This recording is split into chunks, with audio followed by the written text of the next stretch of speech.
بسم الله الرحمن الرحيم. الحمد لله رب العالمين، والعاقبة للمتقين، ولا عدوان إلا على الظالمين. أشهد أن لا إله إلا الله إله الأولين والآخرين، وأشهد أن محمدا عبده ورسوله المبعوث رحمة للعالمين، وعلى آله وصحبه ومن تبعهم بإحسان إلى يوم الدين. أما بعد، معاشر المسلمين والmuslimat rahimani wa rahimakumullah. Sebelum saya lanjutkan, nanti kalau antum ada pertanyaan, antum tulis lewat kertas saja ya, dan tulisannya harus jelas ya, biar kita bisa baca. Kita lanjutkan. Beliau mengatakan, وَمَنْ خَرَجَ عَلَى إِمَامٍ مِنْ أَئِمَّةِ الْمُسْلِمِينَ, dan barang siapa yang keluar, artinya memberontak terhadap salah seorang pemimpin dari pemimpin kaum muslimin. وَقَدْ كَانَ النَّاسُ اجْتَمَعُوا عَلَيْهِ, padahal manusia telah sepakat atas kepemimpinannya.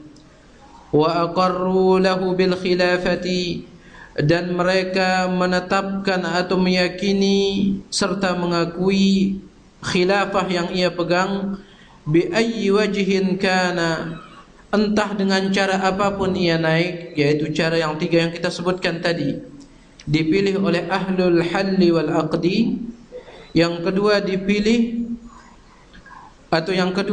dipilih oleh pemimpin yang sebelumnya, ditunjuk langsung oleh pemimpin yang sebelumnya. Yang ketiga adalah dengan cara pedang, kekuatan. Dan dua yang pertama itu syar'i. Adapun yang terakhir ini, maka ia bukan syar'i akan tetapi diakui oleh syariat. Dalam artian kalau ia naik, maka wajib untuk taat. Wajib untuk taat. Birridha atau bilghalabah, entah ia naik dengan keridhaan atau dengan kekuatan. Faqad syaqqa hadzal khariju 'asal muslimin, maka orang yang memberontak tersebut telah syaqqa, telah membelah 'asa al-muslimin, yaitu persatuan kaum muslimin. Wa khalafa al-athar 'an Rasulillah sallallahu alaihi wasallam, dan ia menyelisihi hadis-hadis, riwayat-riwayat yang datang dari Rasul sallallahu alaihi wasallam. Fa in matal khariju alaihi, apabila orang yang memberontak ini mati di atas pemberontakannya, mata mitatan jahiliyah, maka ia mati sebagai bangkai jahiliyah, wal iyadu billah. Kemudian wala yahillu qitalus sultan, tidak boleh memerangi penguasa. Walal khuruju alaihi li ahadin minan nas, dan tidak juga memberontak kepada salah seorang dari mereka. Faman fa'ala dzalika fahuwa mubtadi'un, siapa yang melakukan itu maka ia ahli bid'ah, ala ghairi sunnati wat tariq, dan dia berada di atas selain sunnah dan di atas selain jalan kebenaran. Ini masih kita berbicara tentang wajibnya taat kepada para penguasa. Jadi al-aslu fi sultan as-sam'u wat ta'ah. Hukum asalnya sikap kita terhadap para penguasa itu adalah mendengar dan taat, sebagaimana yang telah kita sebutkan dalil-dalilnya. Akan tetapi ada kalanya atau ada kondisi, ada keadaan di mana Rasulullah sallallahu alaihi wasallam memberikan syarat-syarat atau kriteria di mana apabila kriteria atau syarat ini terkumpul pada seorang penguasa, maka di sini dibolehkan memberontak. Di sini dibolehkan memberontak, yaitu dalam hadis yang dikeluarkan oleh Imam Bukhari dan Muslim dalam kitab sahih mereka dari sahabat yang mulia Ubadah bin Samit. Dia mengatakan, bay'na Rasul alaihi salatu wassalam ala as-sam'i wat ta'ah, kami membaiat Rasulullah sallallahu alaihi wasallam untuk selalu mendengar dan taat kepada para penguasa, fi mansyatina wa makrahina, baik itu tatkala kami sedang semangat ataupun tatkala kami terpaksa, wa usrina wa yusrina, atau tatkala kami sedang dalam keadaan lapang ataupun dalam keadaan susah, wa atharatin alaina, atau tatkala para penguasa memonopoli harta dari negara, wa alla nunazi'al amra, serta kami berbaiat agar kami tidak memberontak kepada mereka.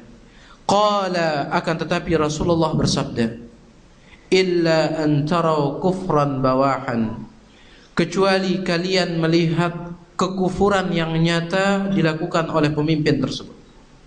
Indakum minallahi burhanun, indakum fihi minallahi burhan, dan juga kalian memiliki bukti, memiliki dalil bahwasanya perbuatan yang ia lakukan itu adalah perbuatan kufur yang nyata. Oleh karena itu para ulama menyebutkan ada 5 syarat seseorang atau rakyat boleh memberontak kepada penguasanya. Asy-syartul awwal, syarat yang pertama, an yaf'ala waliyul amri kufran la ma'siyatan. Pemimpin tersebut ia melakukan perbuatan kufur, bukan perbuatan maksiat. Ia melakukan perbuatan kufur, bukan perbuatan maksiat. Seperti ia perintahkan kita untuk sujud kepada selain Allah, ia melarang kita untuk salat.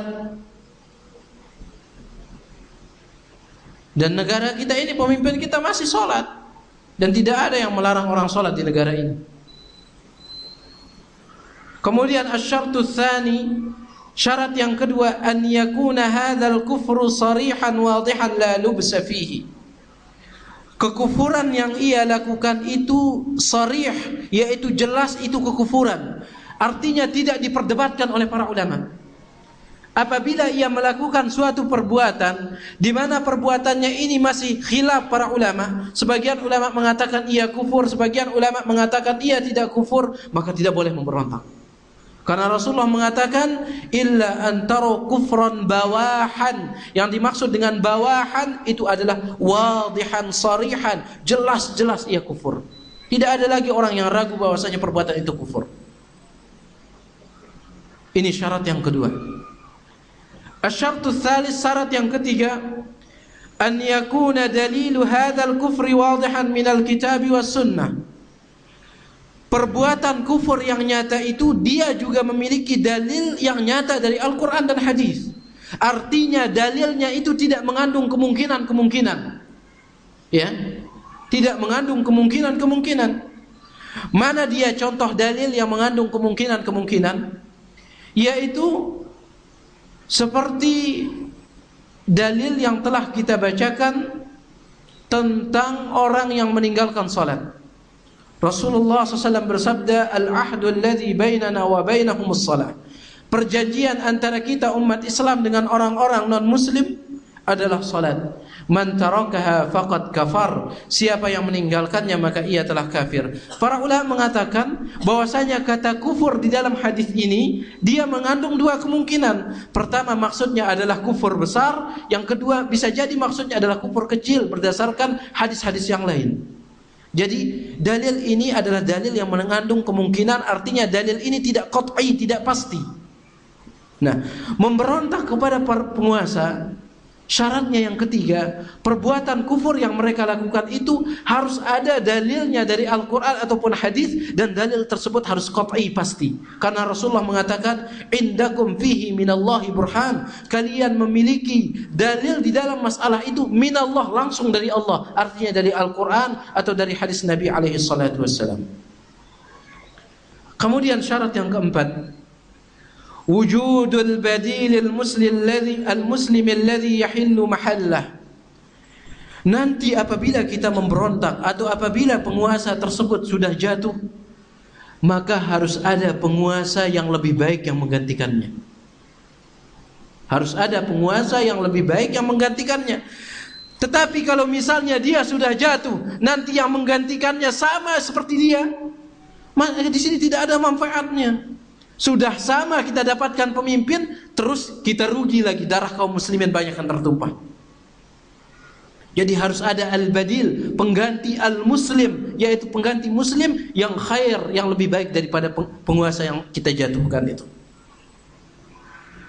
Kemudian syarat yang terakhir, wujudul qudrati wal istita'ah. Kita harus memiliki kemampuan, perlengkapan untuk memberontak.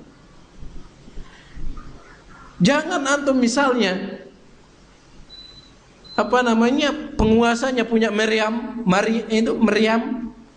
kita memberontaknya pakai bambu runcing. Ya keoklah kita. Ya. Jadi harus kita punya kekuatan. Ini syarat yang kelima. Keok kita yang akan mampus. Kita senjatanya bambu runcing, pemerintahnya meriam.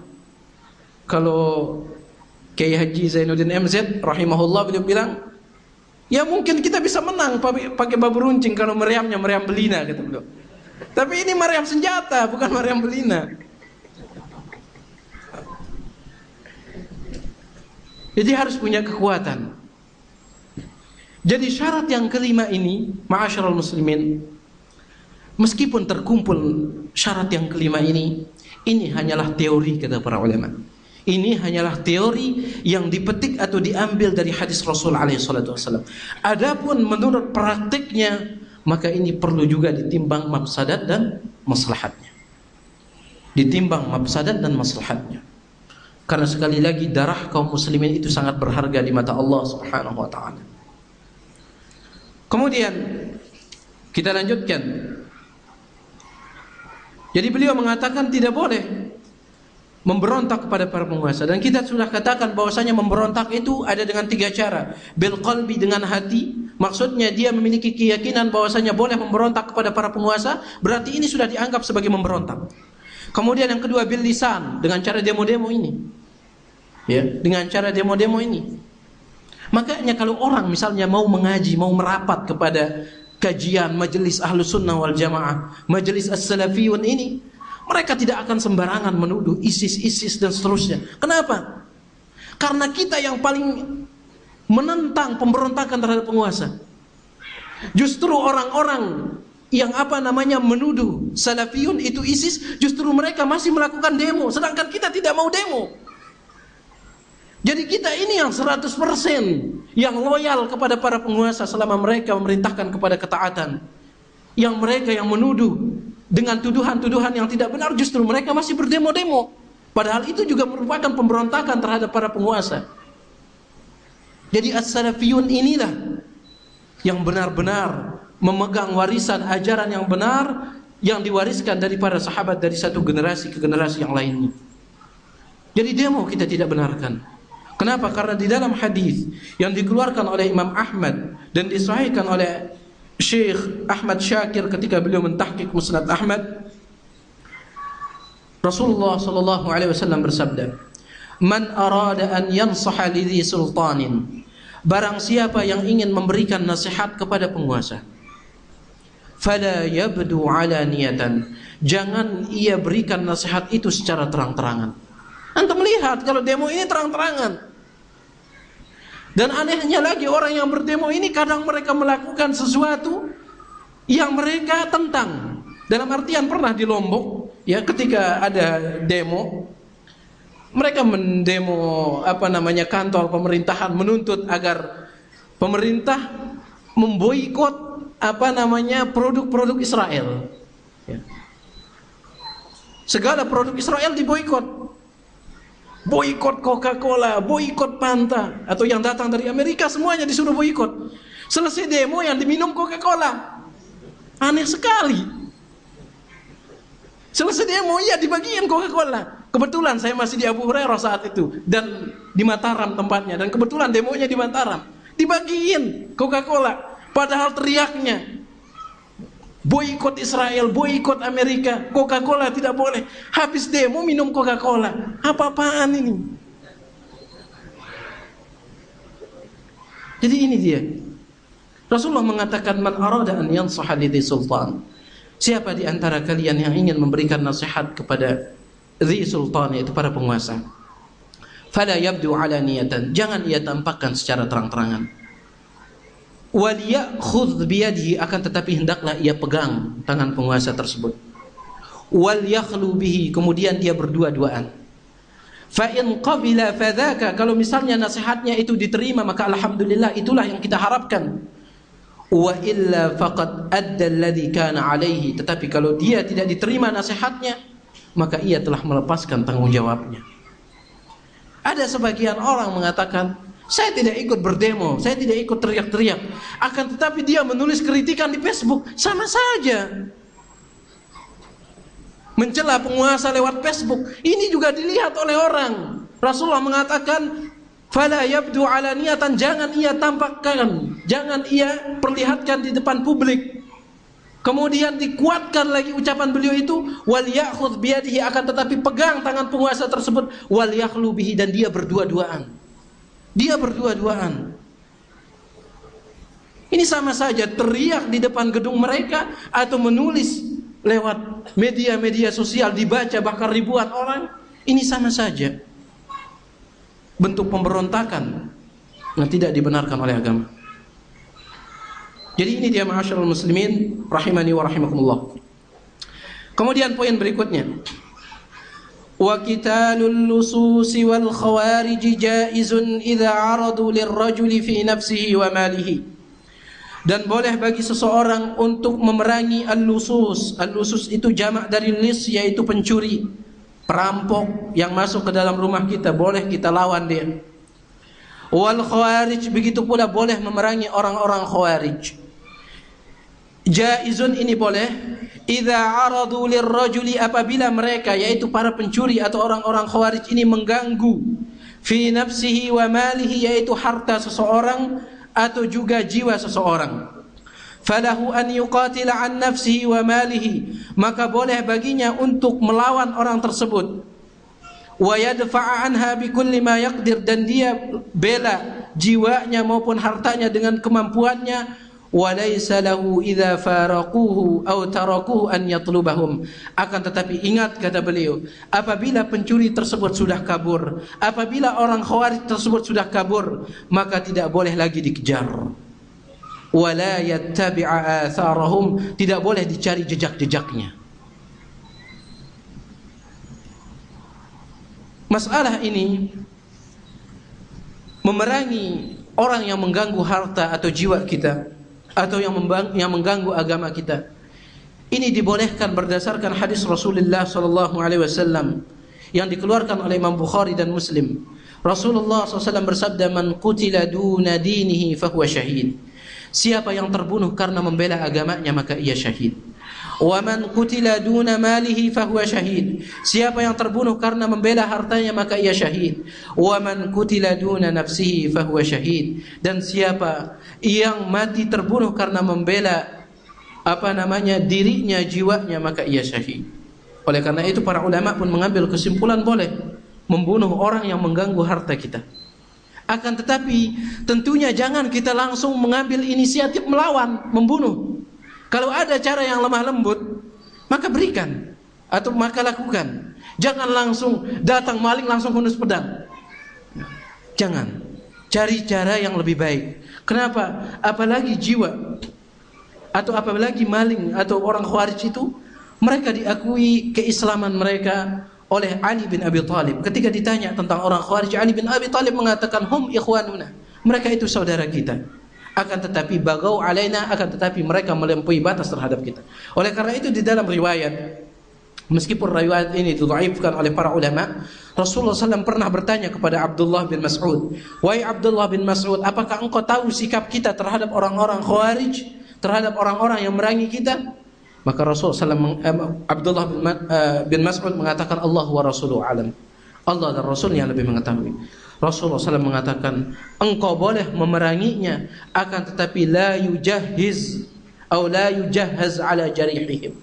Apabila mereka telah terluka, jangan dibunuh. Artinya perang, pedang ketemu pedang, kemudian dia terluka jatuh, jangan dibunuh, jangan ditebas. Kemudian wala yutlab haribuhum, jangan dikejar orang yang kabur dari mereka. Wala yuqsam fai'uhum, serta harta mereka jangan diambil.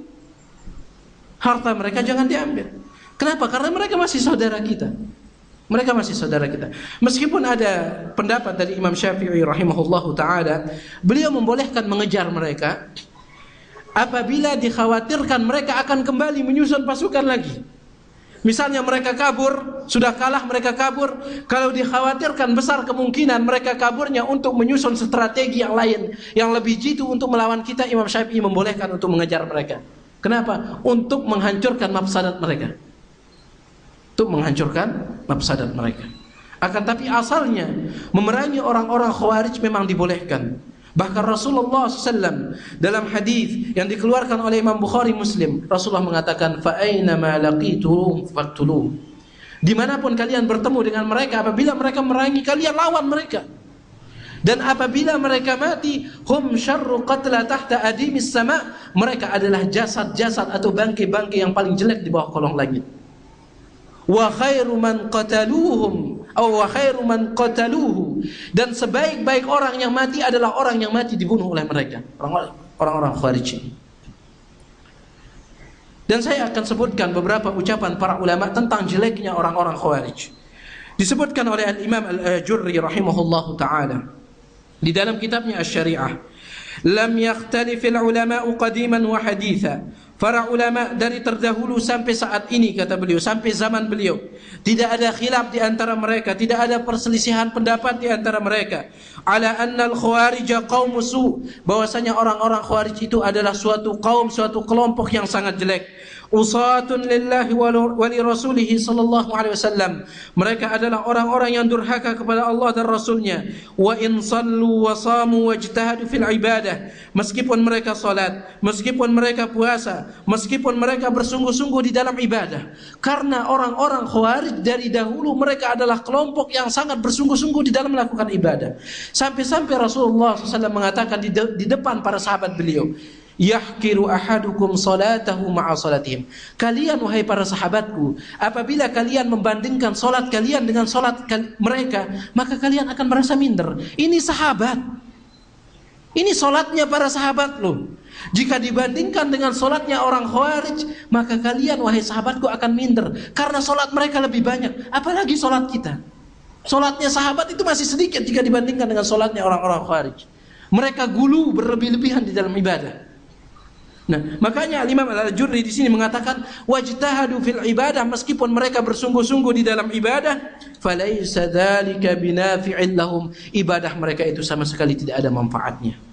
Wa in azharul amra bil ma'rufi wan nahyi 'anil munkar, meskipun mereka menampakkan bahwasanya mereka adalah orang-orang yang menegakkan amar ma'ruf nahi munkar, walaisa dzalika binafi'in lahum, itu sama sekali tidak ada manfaatnya. Itu sama sekali tidak ada manfaatnya. Kemudian beliau mengatakan wal khawariju humus syurratul anjasul arjas. Orang-orang Khawarij adalah orang-orang yang jelek. Mereka adalah para kriminal al-anjas, dan mereka adalah orang-orang yang najis. Ini ucapan Al-Imam Al-Ajurri di dalam kitabnya Asy-Syari'ah di halaman yang ke-21 sampai ke-22. Mereka sangat jelek sekali orang-orang Khawarij. Bagaimana mereka tidak jelek? Mereka menghalalkan darah-darah kaum muslimin. Oleh karena itu, meskipun dahulu Ali bin Abi Thalib mengatakan orang-orang Khawarij ini adalah saudara kita, akan tetapi sebagian ulama yang ada pada zaman ini, mereka mengkafirkan dedengkot-dedengkot daripada ISIS.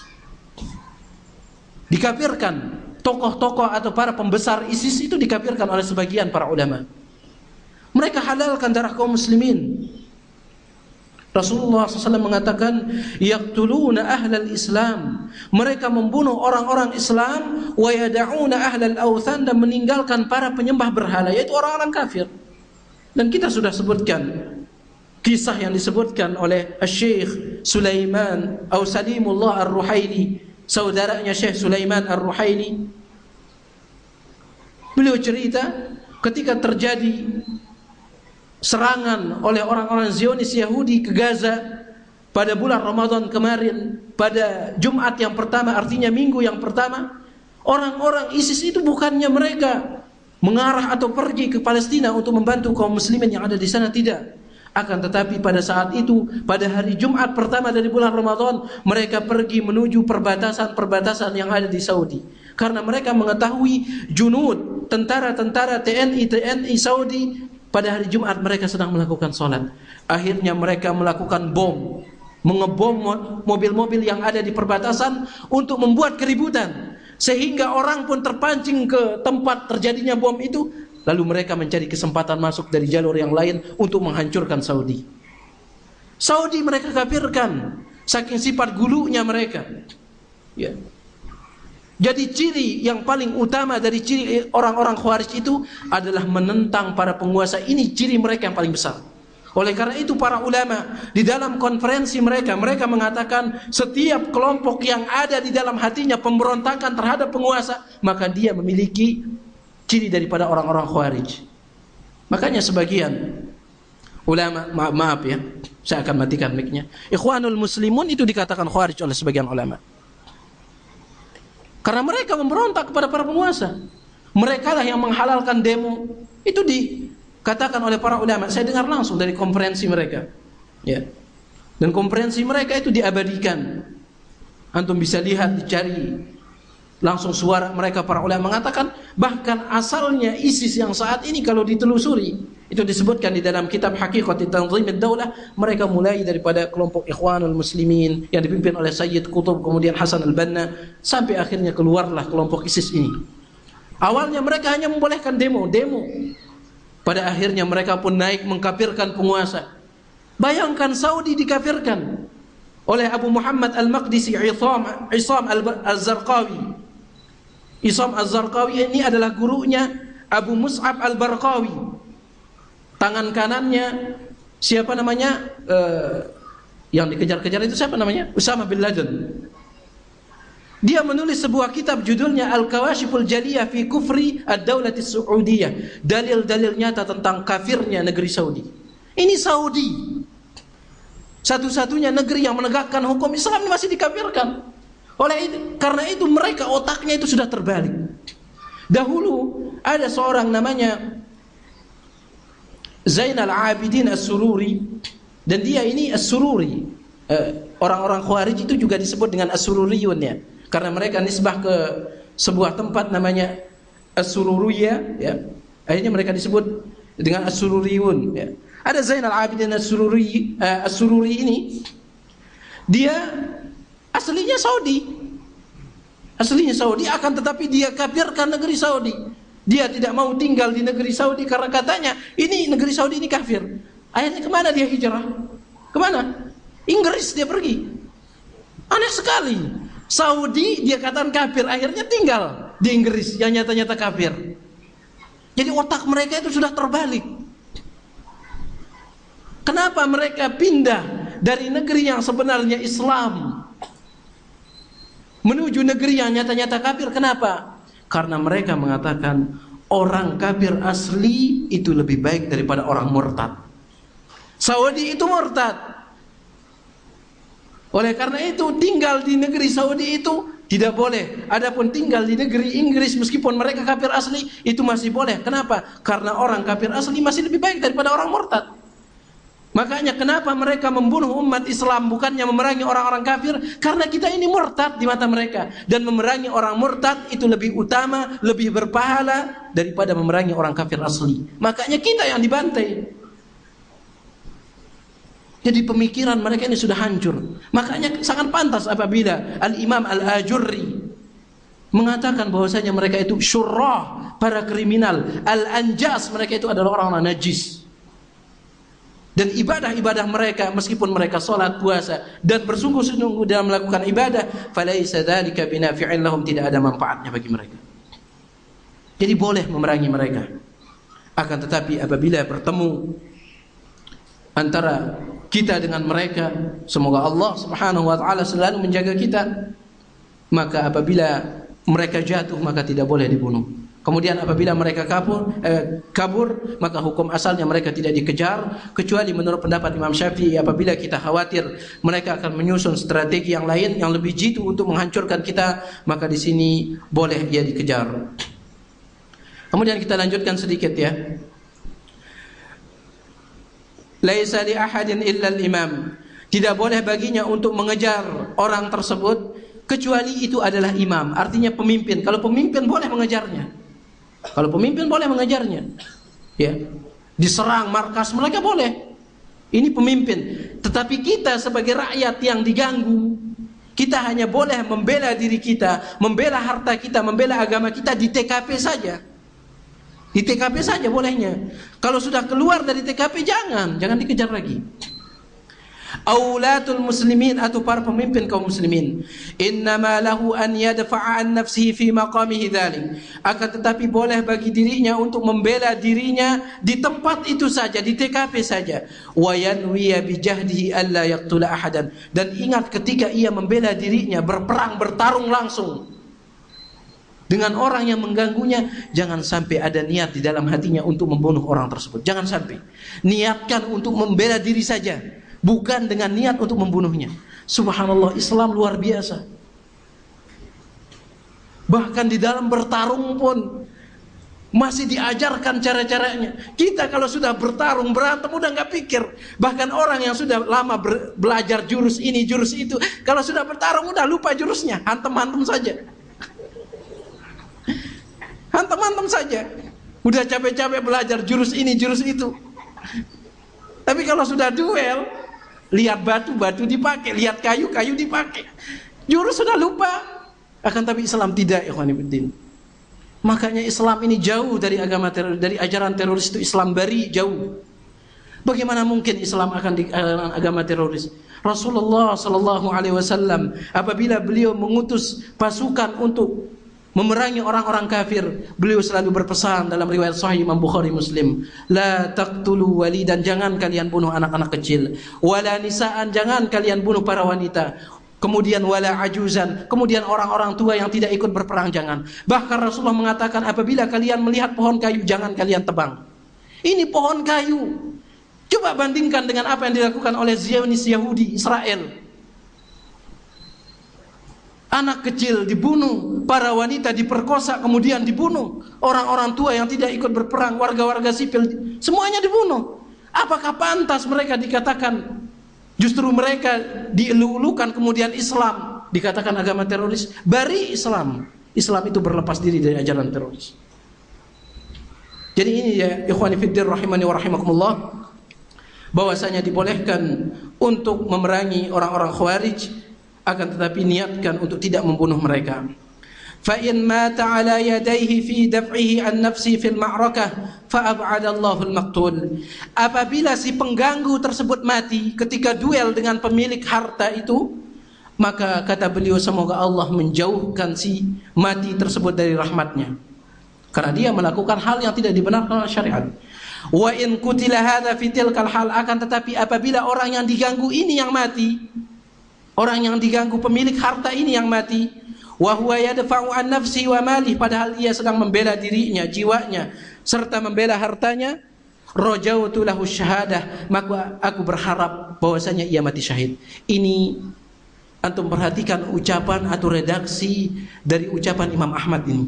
Beliau mengatakan rajautu lahu syahadah, aku hanya mengharapkan bahwasanya ia mati syahid.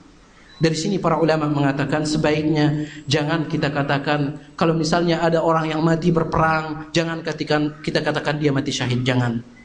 Kita pastikan vonis dia mati syahid itu jangan. Karena kita tidak tahu ikhwani fiddin bagaimana keadaannya.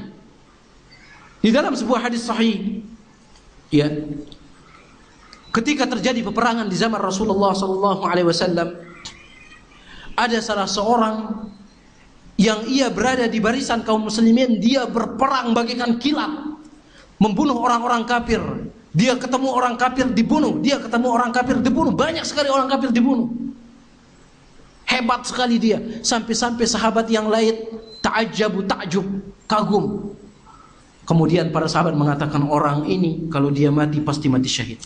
Didengar oleh Rasulullah, Rasulullah mengatakan huwa finnar, dia di neraka. Dia di neraka. Subhanallah. Padahal dia bunuh orang-orang kafir, dia di neraka, kata Rasulullah. Para sahabat heran, bagaimana mungkin orang yang hebat seperti ini yang membunuh banyak orang kafir dikatakan oleh Rasulullah. Akan tetapi tetap para sahabat lebih meyakini ucapan Rasulullah, karena Rasulullah la yantiqu 'anil hawa in huwa illa wahyun yuha, tidak berucap dengan hawa nafsu melainkan wahyu dari Allah. Akhirnya mereka mengikuti orang tersebut. Orang tersebut terus berperang, terus berduel melawan orang kafir. Kemudian sampai di suatu keadaan orang tersebut terluka. dan dia tidak bisa, tidak sanggup menahan rasa sakitnya, akhirnya dia bunuh diri. Dan bunuh diri adalah dosa besar. Benar apa yang dikatakan oleh Rasulullah, dia mati dan dia akan masuk neraka. Makanya jangan ponis orang itu kalau mati. Kita harapkan saja mereka mati syahid, ya. Yang berperang di Suriah, kita harapkan saja mereka mati syahid. Jangan langsung ponis saja. Baik, ikhwan fillah, saya kira saya cukupkan sampai di sini. Besok kita lanjutkan kalau ada waktu.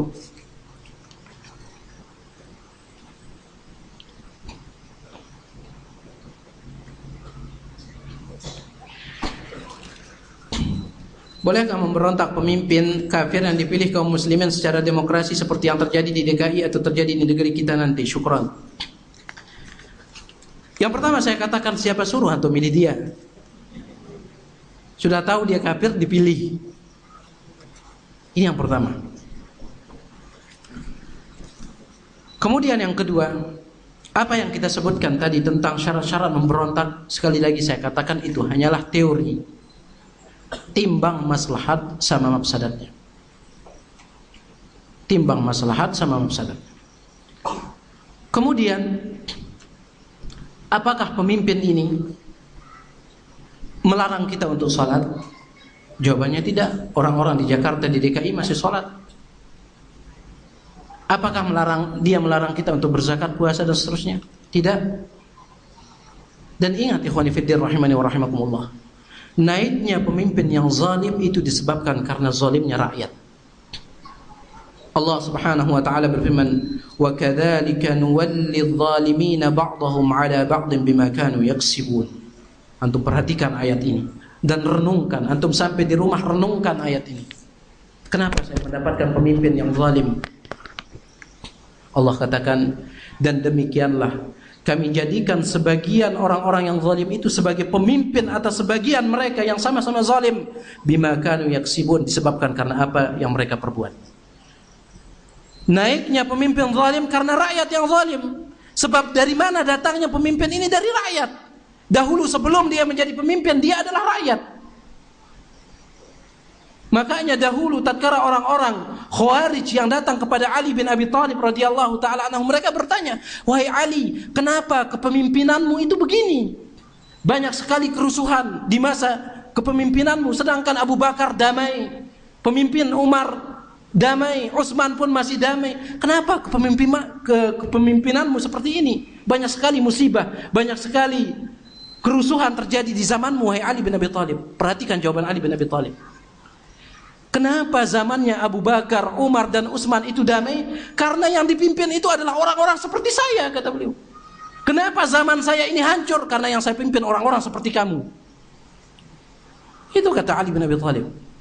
Jadi naiknya pemimpin zalim gara-gara kita, ikhwan fillah. Jadi jangan salahkan diri kita, muhasabah. Jangan ya cepat-cepat mengambil jalan pemberontakan. Siapa suruh kita memilih mereka? Wallahu ta'ala alam.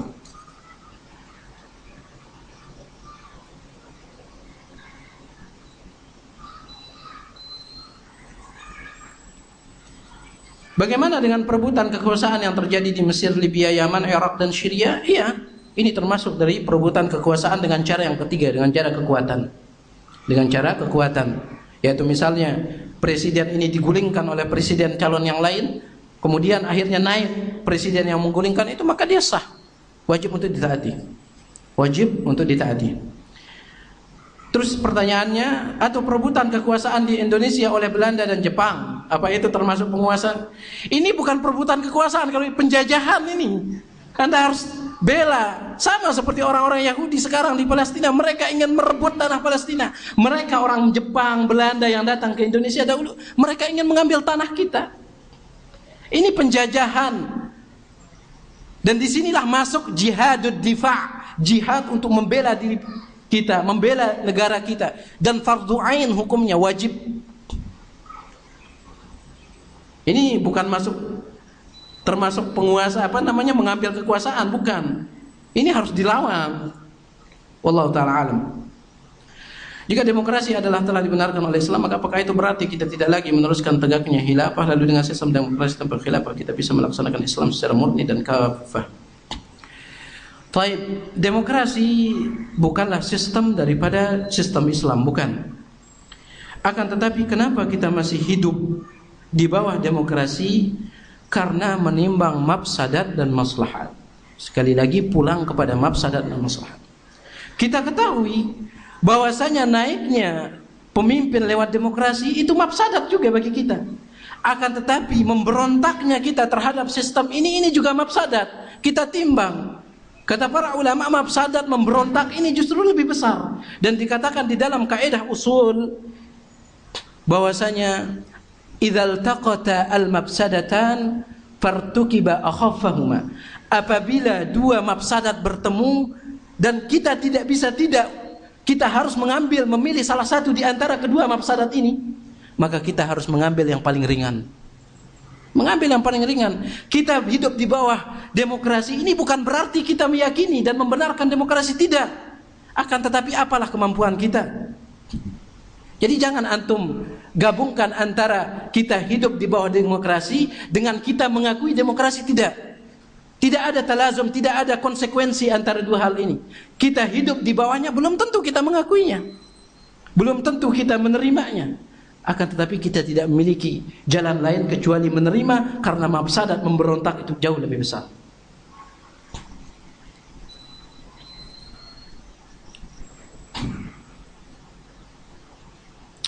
Dikatakan salat dapat mencegah perbuatan keji dan mungkar, tetapi bagaimana menyikapi kaum orang-orang Khawarij yang dikatakan Rasulullah kaum yang paling sungguh-sungguh di dalam ibadah, terutama salat, tapi tetap berbuat keji dan mungkar. Jadi di mana salahnya? Allah Subhanahu wa taala berfirman, "Innas salat aqimus salat innas salata tanha 'anil fahsya'i wal munkar." Kalau saya tidak khilaf di dalam surah Ar-Rum ya. Dirikanlah salat, sesungguhnya salat itu mencegah dari perbuatan keji dan mungkar. Ini bukan hanya berlaku pada orang Khawarij, kita juga yang salat ini masih aja pulang ngerokok. Ada gitu. Ada juga kaum muslimin yang bukan orang Khawarij, selesai salat sudah makan riba, harta anak yatim. Apakah, kata Syekh Muhammad bin Shalih Al-Utsaimin, apakah ayatnya yang salah ataukah kitanya yang salah? Jangan coba-coba antum salahkan ayatnya. Ayatnya sudah benar. Tetapi di mana letak salahnya? Kata beliau, salahnya adalah salat yang kita lakukan itu belum sesuai dengan sunnah Rasul alaihi salatu wassalam, baik dari segi khusyuknya maupun dari segi tata caranya. Apabila salat kita sudah sesuai dengan salatnya Rasul alaihi salatu wassalam, insyaallah kita akan dicegah dari perbuatan keji dan mungkar. Kita akan dicegah seperti halnya dahulu para sahabat. Namun kita salat Allahu Akbar, niatnya saja yang lama. Ada di Jakarta itu, saya lucu sekali ngelihat ya. Kita sholat, karena kita sholat di masjid-masjid kampung, di sana di masjid umum. Ada orang itu kalau misalnya dia datangnya pagi, imamnya takbir Allahu Akbar, dia lama takbirnya, Allah, ulang lagi, karena dia ada kesempatan. Allah, belum yakin, ulang lagi. Tapi kalau imamnya sedang ruku, nggak perlu niat ya Allahu Akbar, langsung. Nggak perlu niat, dia langsung aja takbir. Itu aneh sekali. Nah, jadi sholat yang seperti ini bagaimana mungkin akan bisa mencegah seseorang dari perbuatan keji dan mungkar? Beliau mengatakan, kata aqimus sholat, dirikanlah sholat. Mendirikan sholat itu ada dua, kata Syekh Muhammad bin Shalih Al-Utsaimin. Pertama, mendirikan kaifiatnya, tata caranya. Takbirnya bagaimana? Seperti takbirnya Rasul. Sallu kama ra'aitumuni usalli. Salatlah kalian sebagaimana kalian melihat aku salat. Kemudian yang kedua, makna mendirikan salat adalah khusyuknya. Ini yang susah. Dan kita diberikan pahala oleh Allah Subhanahu wa taala berdasarkan khusyuk ini. Berdasarkan khusyuk ini. Kita takbir Allahu Akbar, langsung pikiran ke sana kemari. Seperti yang dikatakan oleh Al-Ustaz Husaini hafizahullah ta'ala, kalau mau kita nyari barang kita yang hilang, sholat aja, nanti juga ketemu. Khusyuk kita yang gak ada. Maaf ya, bukannya saya menyinggung. Misalnya kita sebagai pedagang, misalnya profesi sebagai pedagang, sholat isya di sana pelanggan sangat banyak. Allahu Akbar, gimana ini pelanggannya ini, siapa yang ini, semuanya sudah lari. Padahal kita mengatakan Allahu Akbar. Kata para ulama ucapan, kenapa kita diperintahkan mengatakan Allahu Akbar, Allah yang maha besar, agar kita meyakini bahwa selain Allah itu kecil. Jualan kita itu kecil, pekerjaan kita itu kecil kalau dibandingkan dengan Allah. Mengapa kita Allahu Akbar? Ini filosofinya kata para ulama. Meskipun wallahu a'lam apakah ini benar. Allahu Akbar, ucapan Allahu Akbar itu Allah maha besar, agar mengingatkan kita bahwa yang lain itu kecil. Kemudian kita mengangkat tangan seperti ini. Orang yang seperti ini itu artinya dia sudah tidak melepaskan segalanya. Orang seperti ini menyerah, melepaskan segalanya. Dunianya sudah dilepaskan. Ini filosofinya kata para ulama. Jadi jangan salahkan ayatnya. Orang-orang Khawarij juga seperti itu. Kenapa mereka masih berbuat keji, menghalalkan, membunuh kaum muslimin, padahal mereka orang-orang yang rajin salat? Antum perhatikan awal hadis Rasul yang mengatakan yaqra'una al-Qur'an la yujawizu hanajirahum. Mereka membaca Al-Qur'an tapi bacaan itu tidak sampai ke hati mereka. Artinya mereka orang-orang jahil. Kalau orang-orang jahil bagaimana mereka akan salat? Dengan cara Rasul sallam? Orang jahil tidak akan salat seperti caranya Rasul alaihi salatu wasallam. Wallahu taala alam.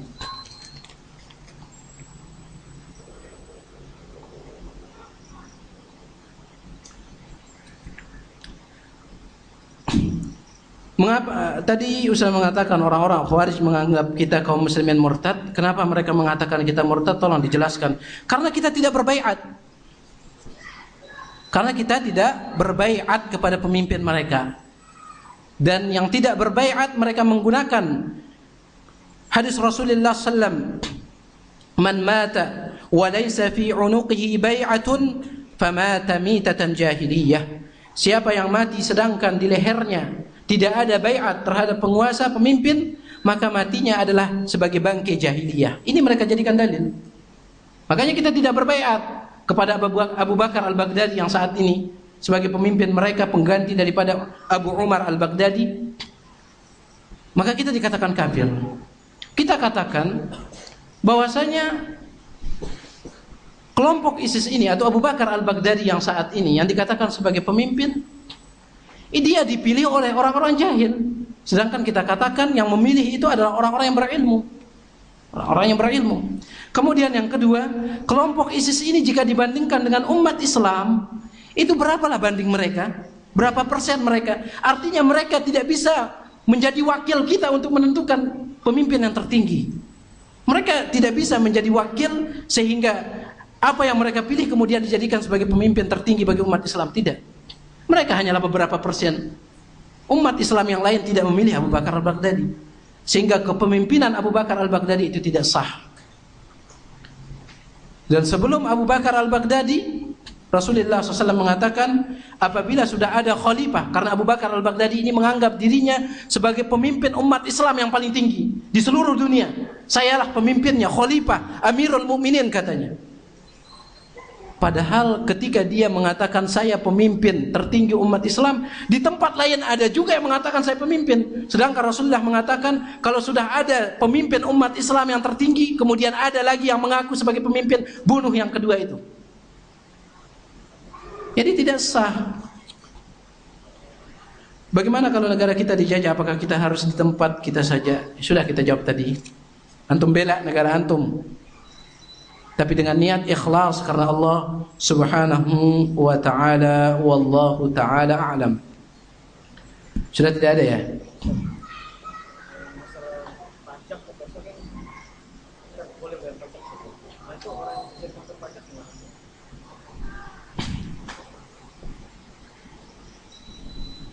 Orang yang kerja di bagian pajak ya. Pajak itu tentunya mengambil harta orang dengan tidak benar ya. Dan itu yang dimaksud oleh Nabi SAW, wa in akhadha malak. Meskipun dia mengambil hartamu tetap engkau taat. Jadi kita bayar saja. Kita bayar saja. Adapun dosanya maka bagi mereka.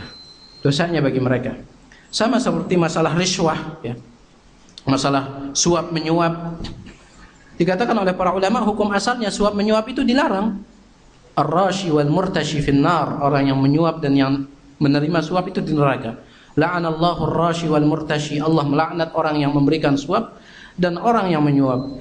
Akan tetapi kalau kita memberikan suap untuk mengambil hak kita, di mana tidak ada jalan lain kecuali jalan suap, maka di sini tidak apa-apa kita memberikan suap, dosanya untuk dia.